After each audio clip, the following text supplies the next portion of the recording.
Lady Gaga, and yeah, I just arrived in London and I really love it here. I actually came here when I was 4 years old with my mom and dad, and you know, I did all the sort of typical London things. I went to go see Cats. It's funny because my DJ, Space Cowboy, is from London, and he always talks about how dreary it is. But to me, I love it because we've been traveling all around the world, and London reminds me the most of New York. The fashion street sense is fantastic here, whereas in New York, I always make the boisterous list.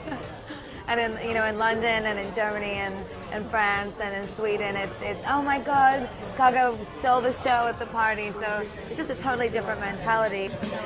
Oh, it's great, thank you. I'll start with Bowie. You know, David Bowie is like just a huge influence of mine, and something that I really strive for in terms of my influences, particularly my British influences.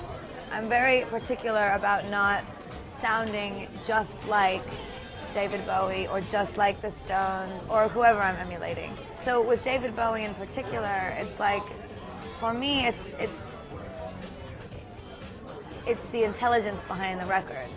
He had a real intelligence behind his music, but it was still pop. You know, David Bowie didn't show up in a sweatsuit to perform because he really cared about his art and he cared about the visual and he wanted to say something with his image. His music doesn't exist without him.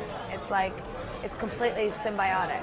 So David Bowie is a huge influence. I wore the lightning bolt on my face, and it's so funny to me when people go, so what does the lightning bolt mean? And I'm thinking, and it's you know, music critics in America, and I'm thinking, you got no idea. You've got like no clue about music, and you're gonna, you know, be reviewing my record. Yes, I always dress like this. This is like, I breathe and live for this. It's not for you, it's for me. I'll talk also a bit about Amy Winehouse, just because for me, she's like fucking royalty now, and rightfully so. She's this brilliant artist, and she's exactly who she is, and I love it because whenever I hear her music on the radio, it's not, okay, here comes the hook, here's the hook, it's coming. It's not like this commercial explosion of something we've already heard. It's so completely her.